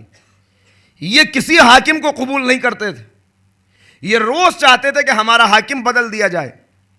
کوئی نیا حاکم آتا تھا، اس سے ان کا جھگڑا ہونے لگتا تھا. یہ کہتے تھے اس کو نکالو باہر. اور اکثر یہ دیکھا گیا کہ انہوں نے اگر آنے والا والی کوفے کا انہیں پسند نہیں تھا تو یہ کنکریوں اور پتھروں سے اس کا استقبال کرتے تھے.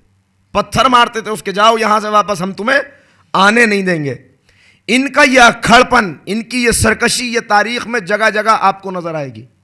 بہت سرکش، بہادر تھے، شجاع تھے، تلوار چلانا جانتے تھے. مولا کائنات نے تعریف کی ان کی کہ تمہارے اندر ایک خوبی میں پاتا ہوں. جو مذمت کی ہے وہ بھی بتاؤں گا میں آپ کو آگے چل کے، لیکن ابھی تک مذمت کی کوئی بات نہیں ہے، وہ آگے چل کے آئے گی. مولا کائنات نے تعریف کی کہ تمہارے اندر ایک بات میں پاتا ہوں، اور وہ بات یہ ہے کہ تم حملہ کرنے میں بہت اچھے ہو. تم لڑائی کرنے میں اپنی جان کی پرواہ نہیں کرتے، ہتھیلی کے اوپر جان لے کے لڑ جاتے ہو. یہ بات مجھے تمہاری بہت پسند ہے، مولا کائنات نے بیان فرمایا. لیکن یہ سرکشی مزاج کی، اس کی وجہ سے پورا عرب اور پوری اسلامی حکومت ان سے پریشان تھی. آپ جس دور میں دیکھ جائیے، ہر دور کا حاکم کوفے والوں سے پریشان ملے گا.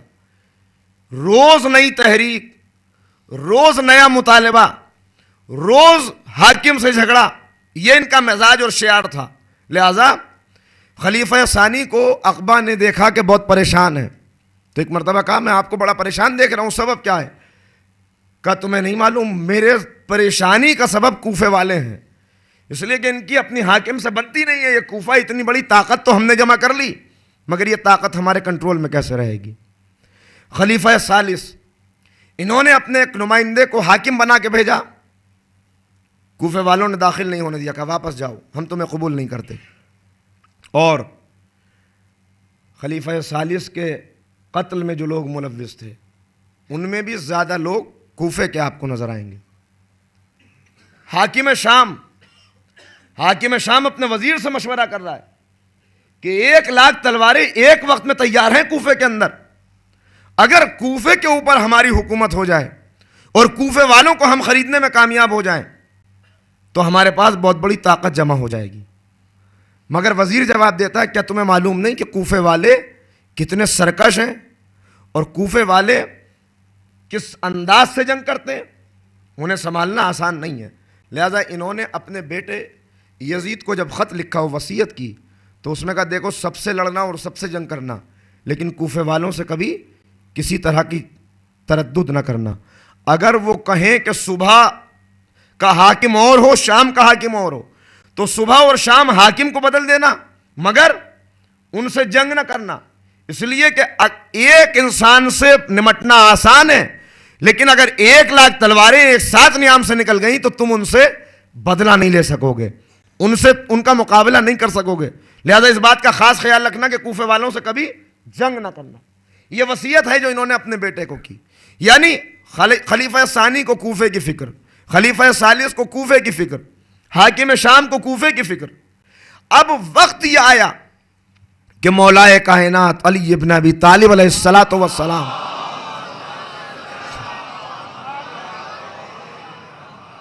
کیسے ممکن تھا کہ مولا جیسا صاحب وسیرت کوفے کی طاقت سے واقف نہ ہو۔ لہذا جب اس جنگ کا موقع آیا کہ جو مولا کائنات کے اوپر تھوپی گئی، تو ان کی جنگ کا مرکز تھا بصرہ، ان کی طاقت بصرے کے اندر تھی۔ لہذا مولا نے چاہا کہ کوفے کے اندر طاقت تو موجود ہے۔ دیکھیے ایک عجیب بات ہے، لوگ سوچتے ہیں کہ مولا نے اپنا دارالسلطنت بدل کیوں دیا، مولا نے کوفے کو کیوں دارالخلافہ بنایا؟ اس لیے دارالخلافہ بنایا کہ مولا جانتے تھے کوفے کے اندر طاقت تو ہے لیکن کوفے والے سرکش گھوڑے کی طرح ہیں۔ لہذا علی نے چاہا کہ اگر گھوڑے کے منہ میں لگام ڈال دی جائے تو پھر طاقت کو قابو میں کرنا آسان رہتا ہے۔ لہذا مولا کائنات نے اپنا مرکز تبدیل کر دیا اور دارالخلافہ کوفے کو قرار دیا۔ لیکن کیا ایک دم سے ایسا ہو گیا؟ نہیں، ایک دم سے نہیں ہوا، بلکہ سب سے پہلے کوفے کے اوپر حاکم ہیں ابو موسیٰ اشعری۔ ابو موسیٰ اشعری وہ ہیں کہ جن کا کوفے کے اوپر ایک تقدس مآب کی طرح کا صاحب صاحب تقویٰ کون سب سے بڑا؟ کا ابو موسیٰ اشعری۔ سب سے زیادہ سجدے کرنے والا کون؟ ابو موسیٰ اشعری۔ آپ تاریخ اٹھا کے دیکھیے اور میری اس بات کی آپ کو تصدیق ہو جائے گی کہ تاریخ اسلام کو سب سے زیادہ نقصان ملائیت نے پہنچایا ہے۔ سب سے زیادہ نقصان ان لوگوں نے کہ جو دیندار نہیں تھے لیکن دنیا حاصل کرنے کے لیے انہوں نے دین کا لباس پہن لیا۔ صلوات پڑھ دے محمد و آل محمد۔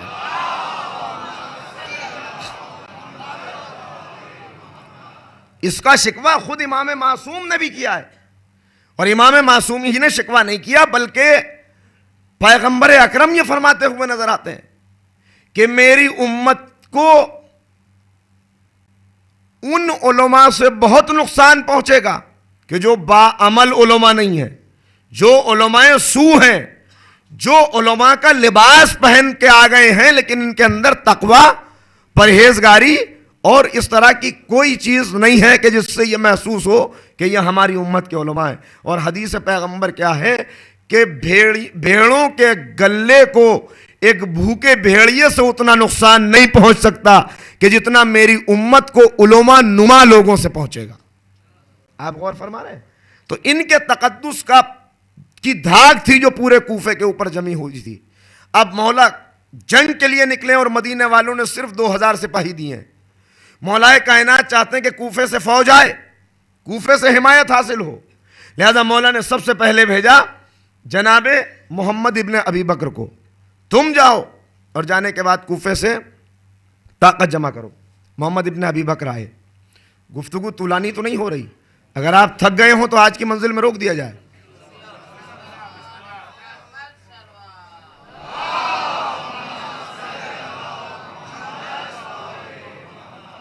یہ صرف 2 تقریریں آج کی اور کل کی، یہ اسی انداز کی رہیں گی، لیکن یہ بہت اہم باتیں ہیں، اس لیے کہ ان کے اوپر بنیاد ہے آگے کی پوری تقاریر کی۔ محمد ابن ابی بکر کو بھیجا کہ میرے لال تم جاؤ، تم جا کے دیکھو۔ محمد ابن ابی بکر آئے، مگر ابو موسیٰ اشعری نے انہیں داخل نہیں ہونے دیا، کہا واپس جاؤ، تمہیں گفتگو نہیں کرنے دوں گا۔ واپس آ گئے، کہا مولا میں نہیں کر سکا، مجھ سے نہیں ہو سکا۔ کہا اچھا۔ محمد حنفیہ کو بھیجا، میرے لال تم جاؤ۔ محمد حنفیہ آئے، داخل ہوئے کوفے کے اندر، تقریر کرنا چاہا مگر اس نے بولنے نہیں دیا۔ واپس آ گئے محمد حنفیہ، کہا بابا میں نہیں کر سکا، مجھ سے نہیں ہو سکا۔ کہا میثم تمار تم جاؤ۔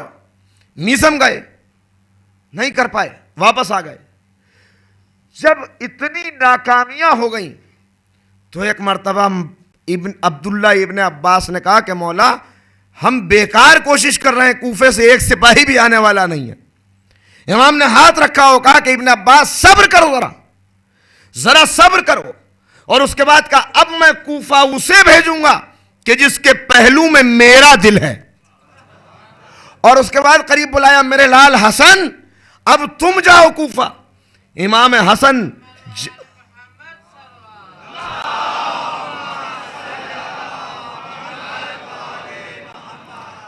امام حسن جناب عمار یاسر کو لے کے کوفے کی طرف چلے، پہنچ گئے مسجد میں، گفتگو کرنا چاہ رہے ہیں ابھی کہ جناب عمار یاسر سے ابو موسیٰ اشعری کی گفتگو ہوئی، اور گفتگو کچھ اس انداز تک پہنچی کہ دونوں نے ایک دوسرے کے گریبان پہ ہاتھ ڈال دیا، اور مولا نے موقع مناسب نہیں سمجھا، لیکن امام نے ادھر تو جناب امام حسن کو بھیجا، ادھر مالک اشتر کو بلایا، کہا مالک اشتر وہاں پر ایک اہل زبان کی ضرورت ہے، ایک صاحب شمشیر کی ضرورت ہے، لہذا میں نے اپنے لال کو بھیج دیا، مگر پیچھے سے تم بھی چلے جاؤ۔ جناب مالک اشتر بھی پیچھے سے آئے، اور مالک اشتر اس وقت پہنچے کہ جب امام گفتگو کرنا چاہ رہے تھے اور یہ گفتگو کرنے نہیں دینا چاہتے تھے۔ جناب مالک اشتر سے پورا کوفہ واقف ہے۔ ایک مرتبہ شجاعانہ انداز میں قدم بڑھاتے ہوئے مالک اشتر آگے آئے، اور آنے کے بعد گریبان پکڑ کے انہیں ممبر سے نیچے کھینچا، اور نیچے کھینچ کے کہا کہ اس کو اٹھا کے کوفے کی سرحد سے باہر پھینک دو، اور کہا کہ اے میرے آقا بسم اللہ آپ تقریر کیجئے۔ امام ممبر کے اوپر تشریف لائے، اور اب جو امام نے تقریر کی تو 12,000 تلواریں ایک آواز کے اوپر مولا کی حمایت میں کوفے سے روانہ ہو گئیں۔ صلوات پڑھتے محمد و آل محمد۔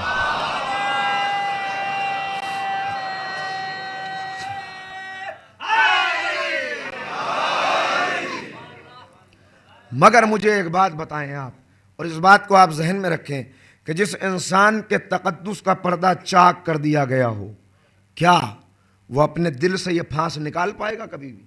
دل کے اندر تو ہمیشہ یہ بات باقی رہے گی، لہٰذا اس کا انتقام آگے چل کے لیا جائے گا، اور لیا گیا جو آپ حضرات کے ذہن میں ہے، میں آگے چل کے اشارہ بھی کروں گا۔ بس عزیزان محترم، سب کی نگاہ کوفے کے اوپر۔ اس کے بعد اگلی منزل وہ آئی کہ صفین کا معرکہ پیش آ گیا، اور پھر اسی کوفے کے افراد تھے جو سب سے آگے مولا کے ساتھ، مولا کے ہم رکاب ہو کے شامیوں سے جنگ کرتے ہوئے نظر آئے۔ لیکن اس کے بعد حالات بدلنا شروع ہوئے، اس لیے کہ حاکم کی نظر بھی کوفے کے اوپر ہے، کوفے کی طاقت معلوم ہو گئی ہے۔ بس آہستہ آہستہ یہ جو یہودی اور عیسائی تھے ان سے ساز باز کی گئی۔ دیکھیے ایک جملہ میں یہاں پہ کہہ دینا چاہتا ہوں، وہ آپ اذہان میں محفوظ رکھیں کہ آپ تاریخ اسلام اٹھا کے دیکھ لیجئے، شروع سے لے کے آج تک یہی ہوتا آ رہا ہے کہ اسلام کے کمزور عقیدے کے لوگ ہمیشہ عیسائیوں اور یہودیوں سے ساز باز کر لیتے ہیں، لہذا حکومتیں اسلامی ہوتی ہیں مگر چلاتے یہی لوگ ہیں۔ یہ کل بھی ہو رہا تھا اور آج بھی ہو رہا ہے۔ صلوات پڑھتے محمد و آل محمد۔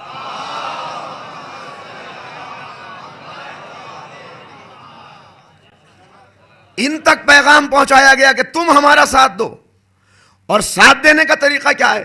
خوب قرضے تقسیم کرو، تم قرضے دو، اور اس کے بعد یہ فوجیں، میں بیچ میں چھوڑ گیا بہت ساری چیزیں وقت کی وجہ سے، یہ جو فوجیں تھیں ان کے اوپر یہ جو تقسیم 1 لاکھ لوگ تھے، ان میں 7 بڑے سردار تھے، ان کے اوپر 10 قبیلوں والے تھے، ان سب کو بلا کر یہ جو ناظم تھے کوفے کے، یہ جو چیئرمین تھے، یہ جو بڑے افراد تھے، ان سب کو بلا کر رشوتیں دی گئیں. کہا کرنا کیا ہے؟ کہا کرنا یہ ہے کہ ابھی تو اسی انداز سے چلتے رہو، لیکن جب ہم تمہیں اشارہ کریں گے تب تم بغاوت کر دینا. جب ہم تمہیں اشارہ کریں گے تم علی کو دھوکہ دے دینا. جب ہم تم سے کہیں گے تو اس پورے کوفے کے اندر ہماری سازش کا جال بچھا دینا. نتیجہ یہ ہوا کہ جاسوسوں کا جال آہستہ آہستہ بچھنے لگا. ہر گھر کے اندر ایک جاسوس موجود ہے. دیکھیے اب کوفہ کس طرح سے بدل رہا ہے. اب بدلتے ہوئے کوفے کو آپ دیکھیں. اب کوفہ اتنا بدلنا شروع ہوا کہ ہر گھر کے اندر ایک فرد بکا ہوا ہے.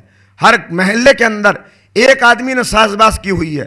رقمیں پہنچ رہی ہیں، ایمان بک رہے ہیں، زمینوں کا سودا ہو رہا ہے، ایمان بک گئے.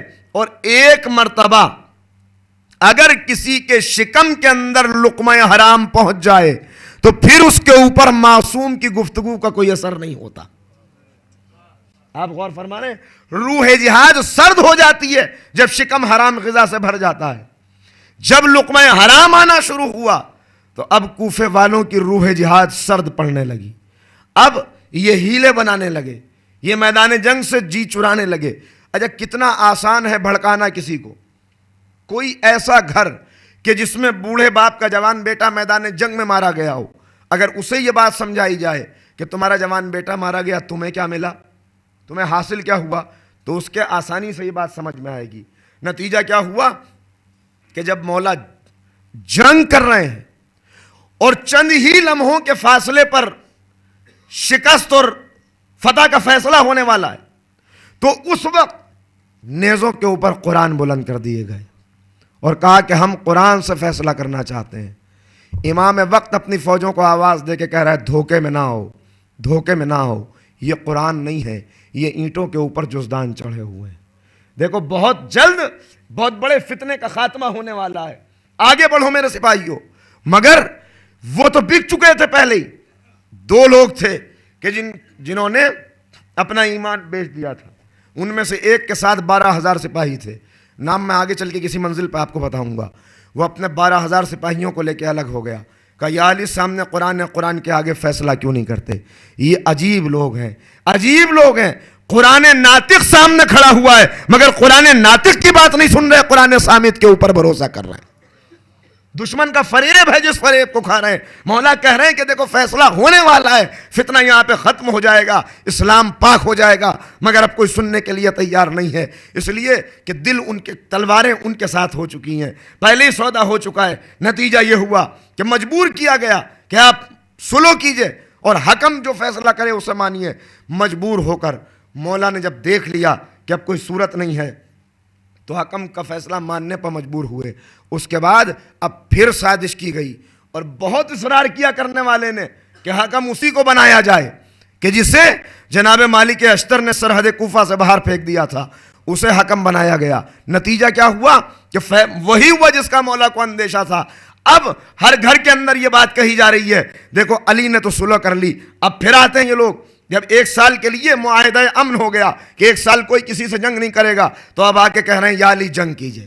کتنے زخم دے رہے ہیں کوفے والے، کتنا بدل گئے کوفے والے، یہ آپ دیکھتے چلیں.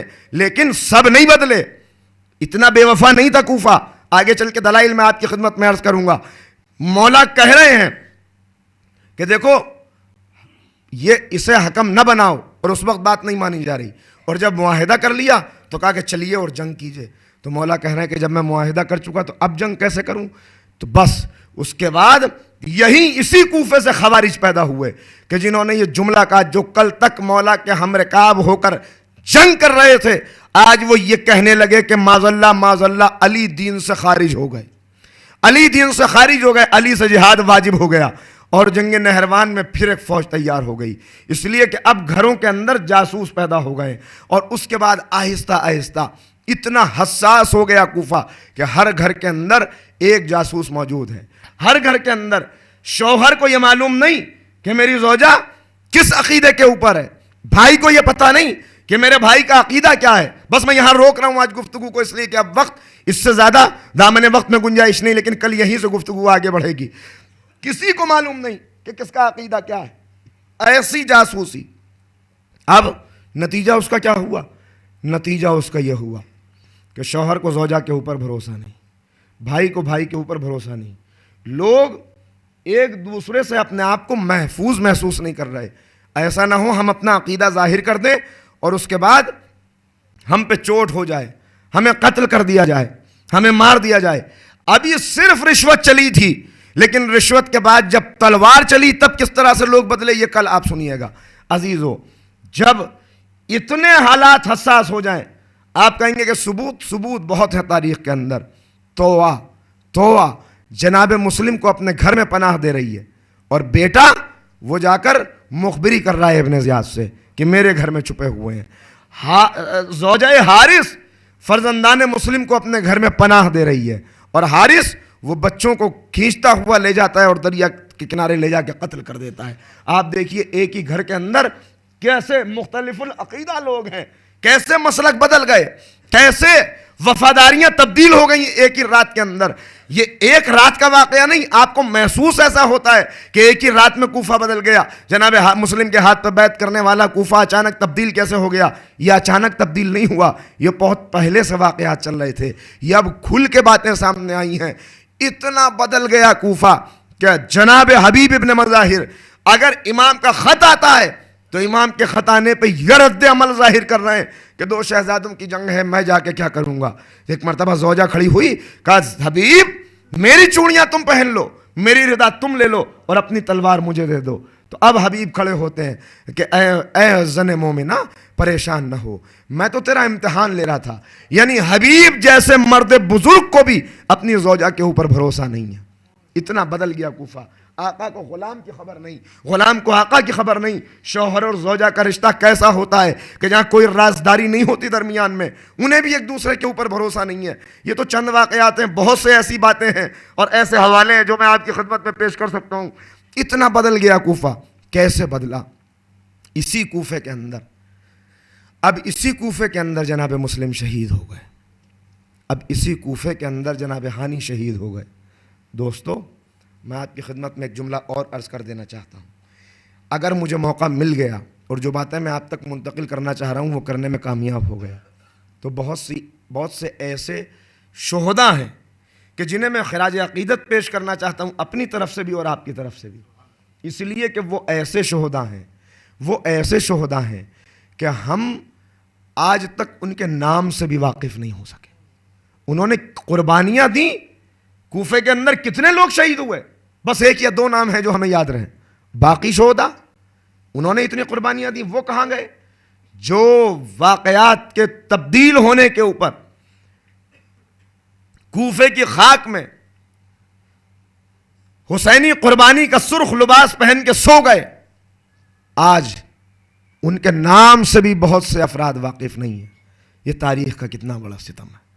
میں کوشش کروں گا کہ وہ نام بھی کچھ اگر سب نہیں تو کچھ آپ کی خدمت میں ضرور پیش کر دوں. مگر کوفہ جب اتنا بدل گیا تو اب اس کوفے سے نکل کے کربلا جانے والوں کو سلام کیجئے.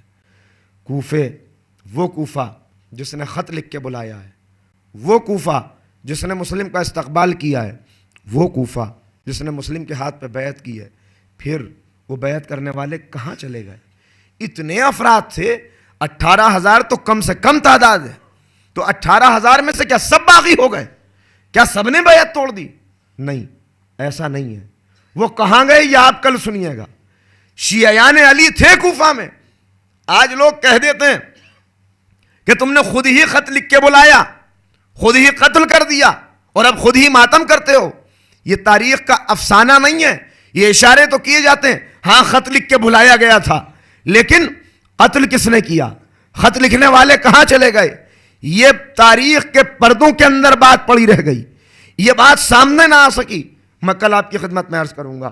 مگر دوستو, بس اتنا آپ کی خدمت میں عرض کرتا ہوں کہ جناب مختار کا احسان ہے, بہت بڑا احسان, ایسا احسان کہ جس کو دنیا شیعت ادا نہیں کر سکتی کسی بھی طرح سے, کہ مختار نے ایسے لوگوں سے انتقام لیا. اور انتقام لینے کا نتیجہ یہ ہے کہ بہت سے مصائب کے ایسے واقعات تھے کہ جن کے اوپر پردہ پڑا رہ جاتا اگر مختار نے قاتلوں سے انتقام لینے سے پہلے ان سے ان کے ظلم کی داستان نہ پوچھی ہوتی. آج واقعات کربلا ہمیں کیسے پتہ ہیں؟ ہمارے پاس کیا سورس ہے پتہ ہونے کا؟ بس یا تو وہ سورسز ہیں کہ جو شہزادیوں نے، معصومین نے اپنے اوپر ہونے والے مظالم کا خود بیان کیا ہے، یا حمید ابن مسلم کے بیان کیے ہوئے وہ واقعات جن میں سے سب درست نہیں ہیں، اس لیے کہ وہ ہمارا راوی تو تھا نہیں۔ ظاہر ہے کہ میں نے عرض کیا کہ تاریخ ہمیشہ حکومت کے زیر اثر لکھی گئی، اور اس کے بعد وہ بیانات جو ظالم نے اپنی زبان سے دیے کہ میں نے کربلا میں کیا ظلم کیا، یہ احسان ہے کہ مختار کا کہ مختار نے وہ ڈاکومنٹ ہم تک پہنچوا دیے، ورنہ ہمیں پتہ بھی نہ چل پاتا۔ اب میں آپ سے پوچھتا ہوں کہ اگر کوئی ظالم اپنے ظلم کو بیان کرے گا اور اسے یہ معلوم ہے کہ میرا جیسا ظلم ہوگا ویسے ہی میرا انجام ابھی ہونے والا ہے، تو وہ اپنے ظلم کو بڑھا کے بتائے گا یا کم کر کے بتائے گا؟ جب کم کر کے بتانے والے مظالم اتنے ہیں تو پھر حقیقت میں کیا ظلم ہوئے ہوں گے؟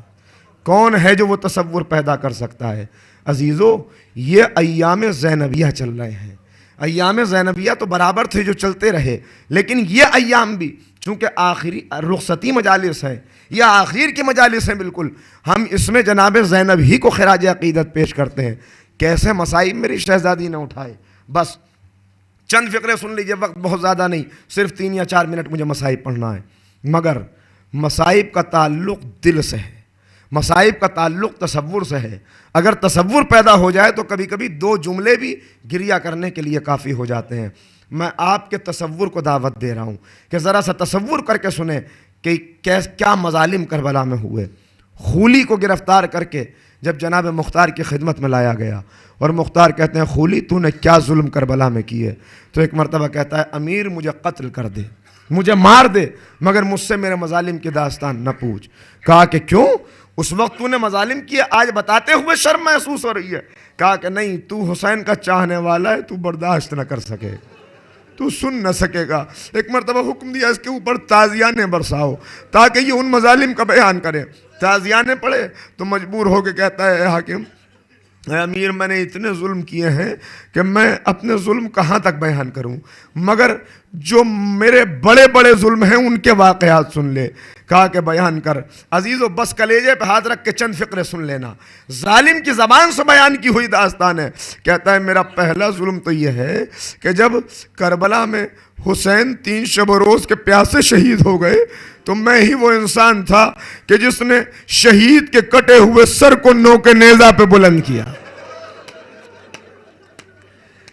عزیزوں، میرا پڑھ دینا آسان ہے اور آپ کا سن لینا آسان ہے، مگر کٹے ہوئے سر کو نوک نیزہ پہ کیسے بلند کیا جاتا ہے ذرا اس کا تصور کر لیجئے تو یہی جملہ مصائب کے لیے کافی ہے۔ اس کے بعد کہتا ہے ارے پورے راستے یہ سر میرے ساتھ تھا، اس نیزے کو میں نے ہی پورے راستے اٹھایا ہوا تھا۔ اور مختار کہتے ہیں ظالم تو نے اتنا بڑا ظلم کیا؟ کہا امیر اتنا ہی نہیں، ارے سارے راستے یہ سر معجزے دکھاتا ہوا چلا، مگر مجھے کبھی بھی رحم نہیں آیا۔ کہا کیسے معجزات؟ کہا معجزات، ارے جب بھی کوئی ایسا علاقہ آنے والا ہوتا تھا کہ جہاں بازار ہوتے تھے، جہاں پہ مردوں کی بھیڑ ہوتی تھی، تو یہ سرنوں کے نیزہ سے تلاوت قرآن کرنے لگتا تھا تاکہ کوئی میری بہن کے کھلے ہوئے سر کی طرف نہ دیکھے، لوگ میری طرف متوجہ ہو جائیں۔ کہا ظالم اور بیان کر۔ کہا امیر ایک سر کا یہ معجزہ ہے کہ جب یہ سر راستے میں چلتا تھا تو حسین کا سر اس طرف گھوم جاتا تھا جدھر علی اکبر کا سر ہوتا تھا۔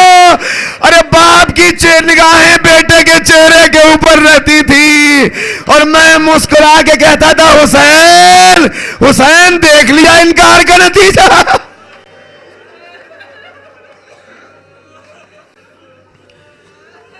کہ ایک روز ایسا ہوا کہ میں نے اس دونوں سروں کو الگ الگ صندوق میں بند کر دیا تاکہ حسین کی نگاہ بیٹے کے چہرے پہ نہ رہے، مگر اب جو صبح کو صندوق کھولا گیا تو علی اکبر کا سر حسین کے سر کے ساتھ تھا، رخسارے سے رخسارہ ملا ہے۔ باپ بیٹے سے شاید کہہ رہا ہو اے میرے لال 18 برس کی جوانی،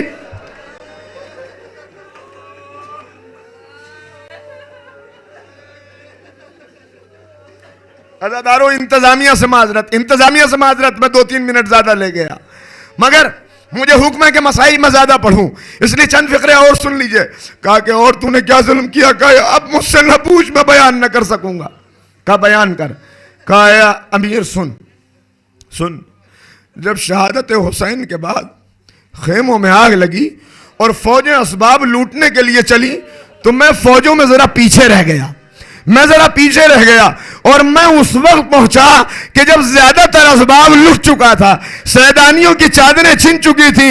کہا میں نے دیکھا کہ ساری سیدانیوں کے بیچ میں ایک بیوی ہے جس کے سر پہ اب بھی چادر ہے۔ میں نے فوجوں سے پوچھا کہ تم نے اس بیوی کی چادر نہیں لی؟ تو ایک مرتبہ میرے ساتھیوں نے کہا ارے ہماری ہمت نہیں ہے کہ ہم اس بیوی سے چادر لے لیں۔ کہا کیوں؟ کیا تجھے معلوم نہیں ہے یہ علی کی بڑی بیٹی زینب ہے؟ خولی کہتا ہے ایک مرتبہ میں نے کہا تم سب ہٹ جاؤ، یہ ظلم میں کروں گا، اور میں آگے بڑھا اور جیسے ہی مجھے اپنی طرف بڑھتے ہوئے دیکھا، شہزادی نے اپنی چادر کو کس کے اپنے چہرے پہ، میں آگے بڑھا مگر میرے ہاتھ کانپ رہے تھے، اس لیے کہ میں وہ ظلم کرنے والا تھا کہ مجھے خطرہ تھا کہیں عرش الہی کو زلزلہ نہ آ جائے، کہیں زمین ہلنے نہ لگے۔ ارے میں آگے بڑھا، چادر کا گوشہ پکڑا مگر شہزادی نے مضبوطی سے چادر کو پکڑا ہوا تھا۔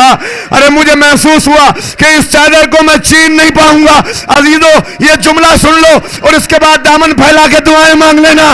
ظالم کہتا ہے جب میں نے دیکھ لیا کہ میں چادر نہ لے سکوں گا تو ایک مرتبہ میں آگے بڑھا، میرے ہاتھ میں ایک کوڑا تھا، ارے میں نے وہ کوڑا علی کی بیٹی کے چہرے پہ مارا، ماتھے سے خون نکلا، گرفت ڈھیلی ہوئی۔ ایک مرتبہ شہزادی نے آواز دی،